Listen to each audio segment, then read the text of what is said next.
Good day guys, my name is Dan and welcome to another episode of Cryptolite. Today we'll be looking at one of our top picks for the month of April, which is the coin Cardano.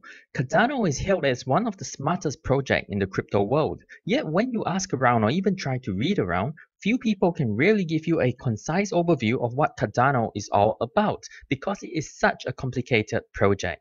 Keywords like Daedalus and Oborous and Haskell might ring a bell, but what do they really all mean? Today in this video, we will try to give you the most comprehensive overview of this coin that we've titled Everything About Cardano.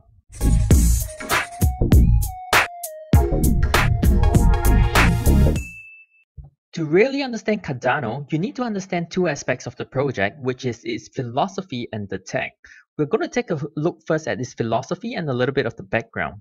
There are three companies behind the Cardano project, namely Cardano Foundation, IOHK, which stands for Input Output Hong Kong, and the third is Emergo. From the name Cardano, one might have the impression that the Cardano Foundation was the company behind the engineering of the Cardano project, but actually it's IOHK who is responsible for the design and development of the Cardano project. IOHK was founded by Charles Hoskinson, who was actually one of the co-founders of Ethereum with Vitalik Buterin back in the day. If you ever watch any of Charles Hoskinson's talks on YouTube, he will strike you as a very intelligent man. IOHK is also very impressive with about 100 team members, all heavyweight academics with many doctorates on board. It is one of the biggest tech teams in blockchain world currently. Being part of Ethereum's original founders, Charles Hoskinson saw the weakness in the Ethereum project as a second-generation platform and the need for further development of the blockchain. And so in 2015, he started IOHK together with Jeremy Woods.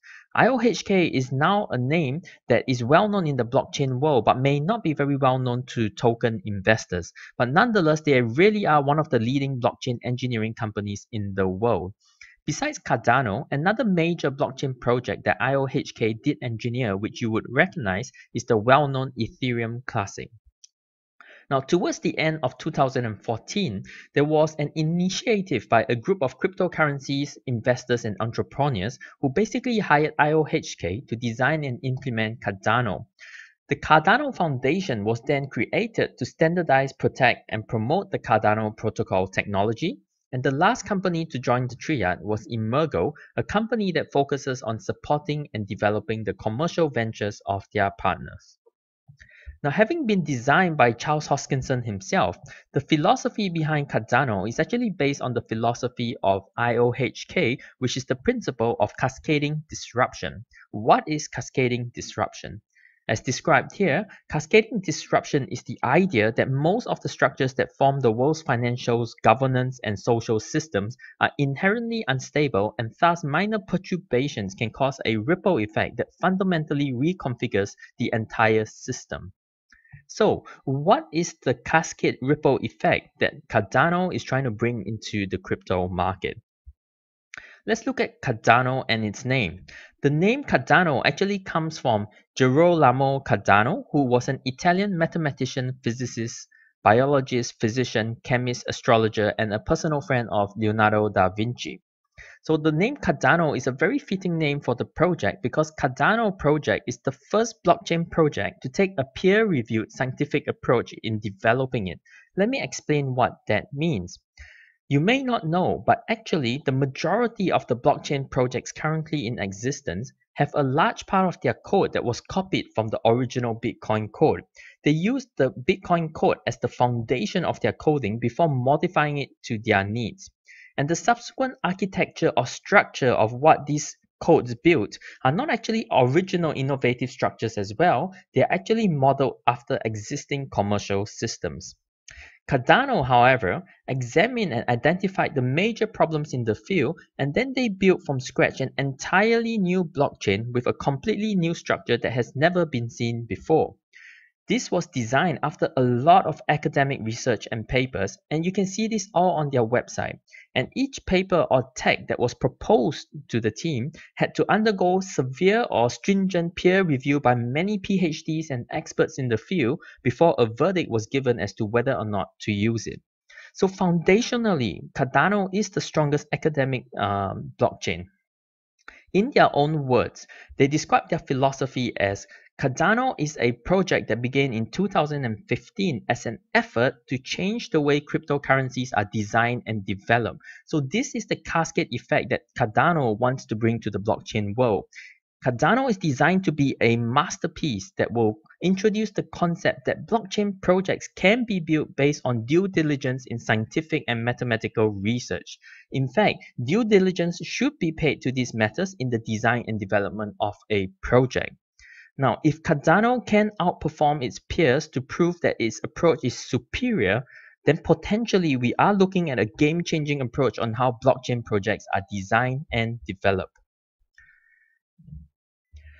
Now we are going to take a look at the technical aspects of Cardano and show you why it is hailed as one of the smartest projects in the crypto space. Unfortunately, because it is one of the smartest projects in the crypto space, it is also one of the most complicated projects in the crypto space. It has many unique features, and I will try my best to explain these things to you quickly and painlessly in simple layman terms. Now, to be a successful project, Cardano needs to address and overcome the weaknesses of its predecessor, Ethereum. There are basically three difficulties that Ethereum faces, as Charles Hoskinson himself, a co-founder of Ethereum, identified. The three difficulties that Ethereum faces are scalability, interoperability, and sustainability. Let me quickly explain to you what these three mean. Scalability means scaling the speed and data management as the traffic or business of the platform grows.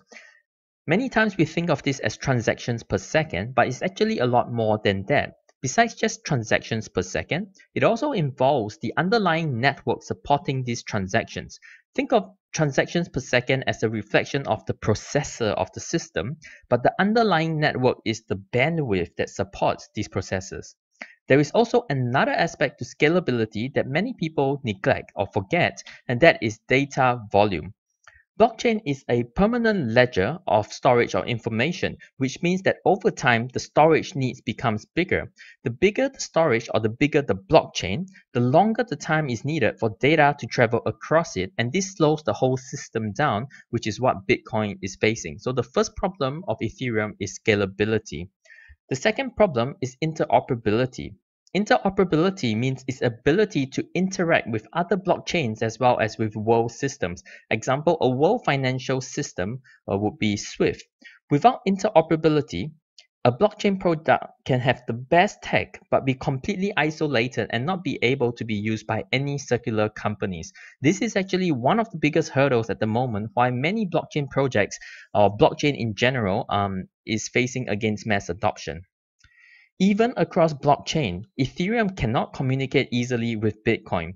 And many blockchain projects boast of how fast and how secure they are, but they are not actually able to implement their technology into real-life businesses because they are not compatible across softwares. Lastly, sustainability asks the question, how do we pay for things? Blockchain projects, especially platform projects, are not companies. They try to decentralize as much as possible and minimize costs, and many times a lot of the funds for the projects comes from the ICO or the initial fundraising stage. But after that is over, it depends on the project taking off and becoming somewhat self-sustainable with open input from the community. But nonetheless, there needs to be a team behind the project to sustain it, so where does the money come from? A lot of earlier blockchain projects are now struggling with sustainability solutions and facing financial struggles, example, paying their staff. As token holders, we don't want to be in a project in this situation because it would mean that the team would have to sell their tokens in order to raise money, which would mean a token dump and a respective token drop. So these are the three problems that the existing platform like Ethereum, the biggest platform, faces, which is scalability, interoperability, and sustainability. Now let's take a look at how Cardano solves these problems and more. The Cardano architecture is developed in two layers. The first layer is known as the Cardano Settlement Layer or CSL, and the second layer is known as the Cardano Computation Layer CCL. The reason it builds its architecture in two layers instead of one layer like every other blockchain is because the dual layer structure affords a lot of flexibility and it allows businesses to tailor the design and execution of every smart contract to suit their specific need. The first layer, CSL, is really the ledger that records the accounts for all transactions, and the second layer, CCL, is the layer that functions based on the reason why transactions occur. Now this sounds a bit confusing, and you may be asking, why do we need a second layer CCL that functions based on the reason why the transactions are occurring? The reason is because of programming language. You have to understand a bit of programming language to appreciate this. Now, there are generally different groups of programming language. The Haskell language, which is what is used to develop Cardano platform, belongs to what we call the functional group. Whereas the more common programming languages like Java and C++ belong to what we call object-oriented group. Okay, object-oriented group like Java and C++. If I was to try and explain it, you write a code and something happens. So you write a code and there is a linear or direct effect from it.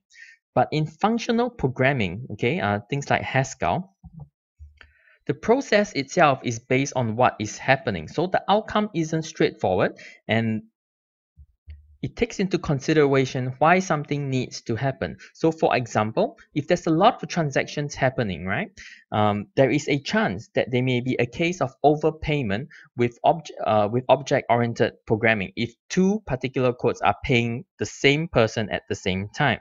But functional programming lowers the risk humongously because it checks the process based on the reason why the value is being moved, not just the actual transaction demand. So in simple terms, it's a lot more secure than other languages. The entire Cardano project was written in Haskell, and they also invented their own programming language known as Plutus. Plutus is still in development, but basically Plutus is like Haskell that is tailor-made for smart contracts. Because remember that Haskell is still a generic programming language, and certain things and certain computations do make it a little bit harder for it to be implemented into smart contracts. But Plutus is the tailor-made version of a functional programming language for smart contracts. The next piece of tech to talk about is their consensus algorithm. Now, as decentralized projects, blockchain projects use the community members, you and me, as workers to do the work of decentralizing. Workers like us are then called miners or stakers or voters, depending on the system, but essentially we are functioning as nodes. The way each blockchain project uses the nodes, and each of them uses it differently, that is called its consensus algorithm. The traditional consensus algorithm is proof of work. This is used by Bitcoin and it involves raw computing power to process the data. This results in a large use of electricity to run the system. Proof of stake is different, however. Instead of using the computer power of the nodes, it uses the tokens that are owned by the node owners to generate a new block on the blockchain with a probability proportional to the amount of coins they have. So basically, proof of stake uses a mathematical equation instead of raw computing power to process data. It is tremendously more cost saving and electricity saving compared to proof of work. Oborous was the first proof-of-stake model invented in the blockchain space by IOHK, and Cardano was the first blockchain project to use proof-of-stake. But since then, several other projects have also beginning using proof-of-stake. Anyone who with a positive stake can basically be a stakeholder, but it is the ones who can mint new blocks that are called slot leaders. Think of slot leaders as the equivalent of masternodes in Bitcoin. Now, every project that uses proof of stake differs slightly in terms of the details of the proof of stake, example, the election times, the slot processes, etc. Oborous divides the physical time into epochs, and each epoch is divided into a fixed number of slots. Each slot represents a new block. So the slot leader for the proof of stake is responsible for creating the blocks. Epochs last for 5 days, and slot leaders are chosen during the previous epoch. What is important for people who are interested in staking, like you and me, is that an account's chance of being chosen is based on the amount of tokens it is staking, meaning more tokens, more chance of being chosen. Also, each participant needs to have at least 1% of the total supply of ADA tokens around. Given that the current market cap is 4 billion, unless you got 40 million to splash around, none of us will be able to single-handedly participate or run a staking node. So most of us will have to participate in a staking pool. Oborous is also Cardano's solution to transaction speed. As a consensus solution, it has a much faster transaction speed compared to proof of work. Okay, currently it is also the only proof of stake that is provably secure against grinding attacks, nothing at stake attacks, and long-range attacks. So the security feature is a very attractive feature for the Cardano platform. The next feature of Cardano that promotes stability and interoperability is sidechains. Cardano's actual blockchain is built in the shape of sidechains. This means that if the platform suffers any problems, the whole blockchain doesn't have to suffer, as the developers can simply remove the malfunctioning sidechain and repair it. Now, besides stability, sidechains are also part of Cardano's solution to data scaling. We spoke earlier that as the blockchain grows from megabytes to gigabytes to terabytes, the volume is going to increase exponentially, and there must be an efficient way to process and store data. In Bitcoin's architecture, every node processes and stores every piece of information, but this method is not sustainable as the blockchain grows. Cardano employs a mixture of pruning, subscriptions, compression, and partitioning to spread different parts of processing and storage amongst different nodes. This allows the system to scale effectively. Sidechains are heavily used to achieve the data scaling process. The main problems with sidechains in general, which is why many projects don't use it, is because of their security.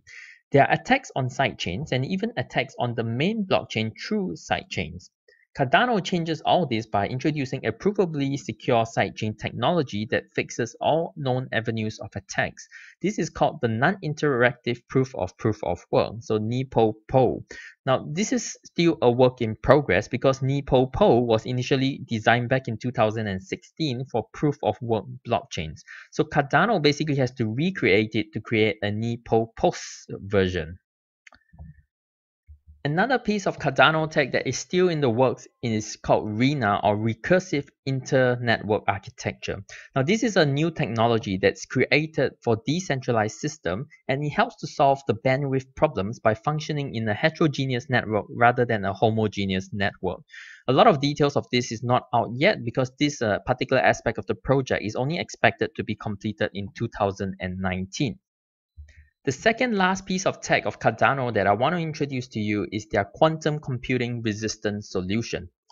Quantum computers are like supercomputers that can perform faster calculations and have unparalleled processing powers. They are one of the main foreseen threats to the blockchain in the future because they are so powerful they can potentially decrypt encrypted codes, meaning they could decrypt an entire blockchain data. Now, this potentially puts the entire blockchain world in danger. Yet, despite this very known threat, very few blockchain projects are actually trying to address it now or put some countermeasures in place to protect their privacy. And this is potentially a huge problem in the blockchain world. Cardano is one of the few that does address this, and more than that, it is also one of the leaders in the quantum computing research, and they will integrate a technology that's called BlizzB to add quantum computer resistant signatures to Cardano's system. So this is very important actually. And lastly, for their tech, Cardano's project wallet is called Daedalus. As you can imagine with this project, their wallet is going to be more than just a standard store of currency.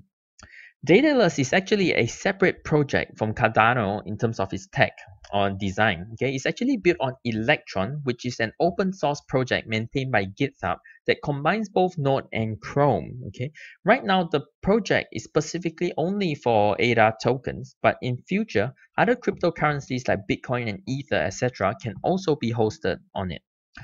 For now, Daedalus is a centralized wallet, meaning that only the team can build APIs on it. But in future, the plan is to make it open source so that other programmers can also build apps on the wallet. They also try to make it easy for other programmers to contribute building apps by using very easy programming language like Java, and also to provide the framework for creating the new APIs.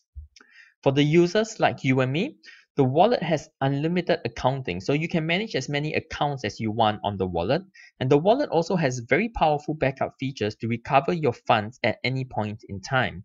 Your private keys and spending passwords are also encrypted at a very high level, and this is only helped by the user it's not even helped by the Cardano people.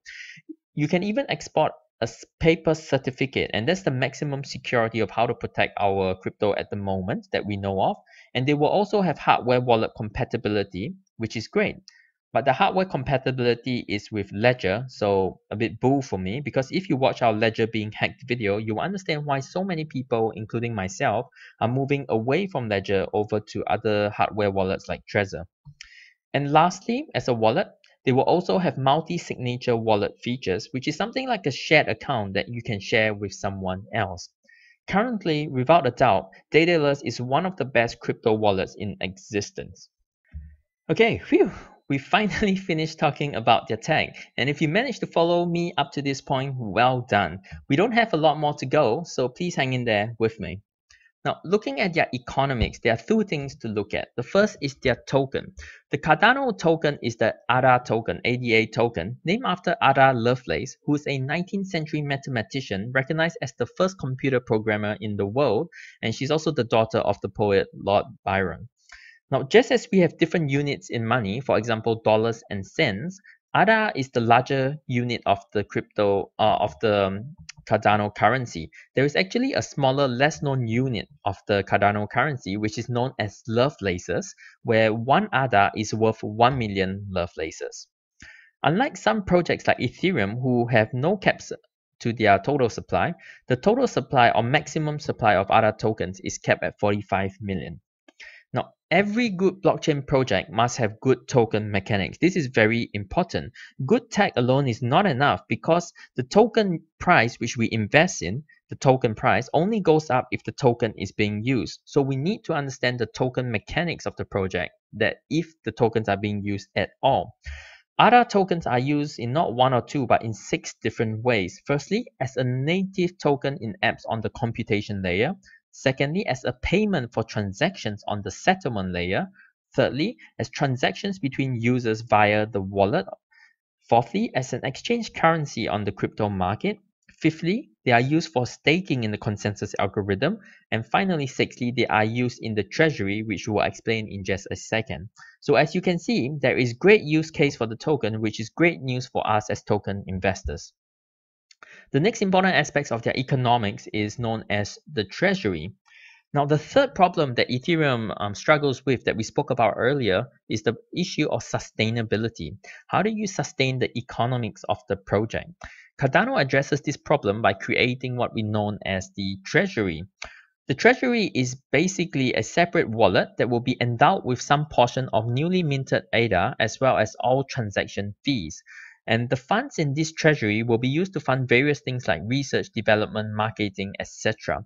So the community does get a say in how the funds are being spent. Basically, the developers will put forward a proposal on how the funds should be spent, and the community gets to vote on ideas that they think are the most important. So this deals with the problem of sustainability by ensuring that there is an ongoing stream of money to fund innovation and progression. The very last thing to look at for Cardano is their roadmap. And once again, this is not your standard roadmap. Instead of having just one line and showing you different events on one line, Cardano has not one but 5 different roadmaps, 5 different stages. Yeah? The 5 different stages are Byron, Shelley, Gauguin, Basho, and Voltaire. And each of these represent a different main feature that the project is trying to establish, and each of them have their own roadmap. Now, Byron phase was the beginning phase, and it included pretty much the launch of their mainnet, the user survey, feedback, submission, etc. And the Byron phase, which is like the starting phase of the project, is pretty much completed. The second phase is known as the Shelley phase, and this is focused on developing the features of the Cardano project that help it to be a decentralized project. So for example, things like Oborous, their consensus algorithm, or the multi-signature transactions, or the networking, etc. A recent Shelley update by their Director of Engineering Duncan Coates in March announced that they would be focusing Shelley's efforts on the wallet updates for now and do the platform decentralizing features later on. An exciting feature that Shelley did just announce a few days ago is the launching of stake pool registrations on their testnet. So you can actually sign up to be stake pool registration, stake pool participant on their testnet. So if you're interested, please check out the link. And the third phase of the project and the third roadmap available is called Gauguin. And Gauguin has to do with designing their virtual machine on the CCL as well as their programming language. There are two particular updates here to look out for in the near future, and one is the launching of the IELE testnet, which is expected later this month, and the other is their virtual machine, which you can see from here the progress is about 50% done. Now, let me explain what is the IELE layer. The IELE is basically a sub-layer on the CLL, the Cardano computation layer. So remember we talked about two layers, the CSL and the CLL layer earlier. Well, the CLL layer has two layers, two sublayers, and the IELE is one of the sublayers. Now, the IELE is the sublayer that hosts the virtual machine. A virtual machine for any blockchain platform is like a simulator where you can input your smart contracts and see what the final product looks like. It gives potential investors a chance to test the Cardano smart contracts and confidence that their project can actually be launched on the Cardano platform. It makes Cardano potentially very attractive to users who want to swap over from other platforms, example Ethereum. In other words, this feature is very good for business, and it is expected to take off later this month. The last two layers are Basho, which focuses on performance, and Voltaire, which focuses on scalability and sustainability, example the Treasury model. But these features or the roadmap has not started or has not been launched yet. What I really like about the Cardano roadmap is that they update it almost monthly, and there is a timer that shows you how long more until the next update. They also do regular YouTube videos to update the project, so they definitely give the impression of a team that is working very hard and keeping very accountable to their community. Finally, we're going to round up by looking at price prediction. Currently, Cardano is sitting at 15.5 cents. Now, at its peak 4 months ago in January, it was sitting at $1.28. And I remember this time in March sitting and thinking to myself, if Cardano drops below 23 cents, that's a great price for me to buy in. And now, because the market has crashed even further, it's sitting at 15.5, 15.5 cents. It's crazy how cheap this coin has become. Cardano might be the coin that got hit the hardest among the top 10 in the recent market crash, and it's almost 10% of its all-time high. That's almost 90% drop. The reason I think it got hit so hard is because Cardano is not a project that hypes itself up. Cardano has never launched major marketing strategies, etc. It's always relied on its actual tech to attract potential investors. And when the market began to crash, because Cardano was so quiet and unassuming, it got hit really hard. But when the market starts to pick up again, which many experts are predicting towards the end of April or next month in May, and new money starts coming into the market, I think Cardano will pick up.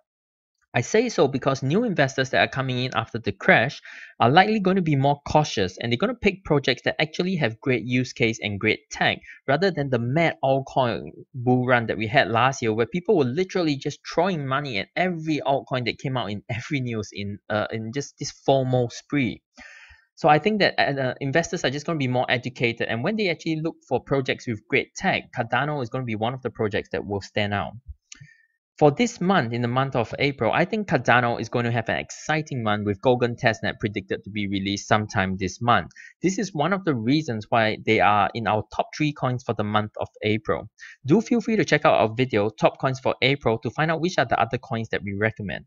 But even if Cardano didn't launch Golden Testnet this month, I think that as a long-term investment, Cardano is a great buy at this price. I mean, how often do you get one of the top 10 coins at an almost 90% discount?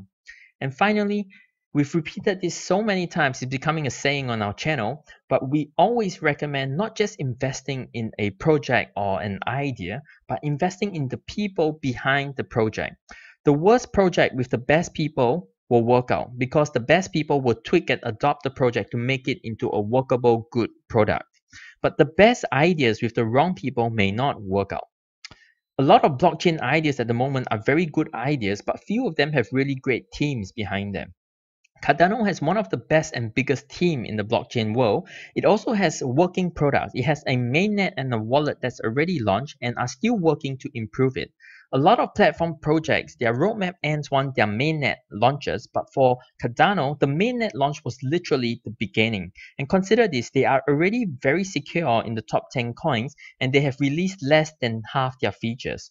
They've got so many other features to release that the worth of this project is only going to go up from here. So I personally am very bullish on Cardano. I think they're going to be a top coin in the market for a very, very long time. So I'm thinking for myself that this coin is a great hodl, especially with proof of stake feature coming up. Phew, that's it guys. That's everything I know about Cardano. Thank you so much for joining us. I hope you guys found this video helpful. If you like this video, make sure to hit that like and subscribe. Leave us a comment and let us know what you think of Cardano. We are also building a library of good and reliable coin reviews like this one on our channel, so make sure you follow us to make sure you don't miss out on any of our reviews. We've also just started a Telegram group 1 day ago, and we are a small channel and we have a very small Telegram community, but we certainly have very good quality and awesome conversations going around. So do check us out if you feel like it. The link is in the description box below. Okay guys, I won't keep you any longer. Have an awesome day wherever you are, and we will catch you next time.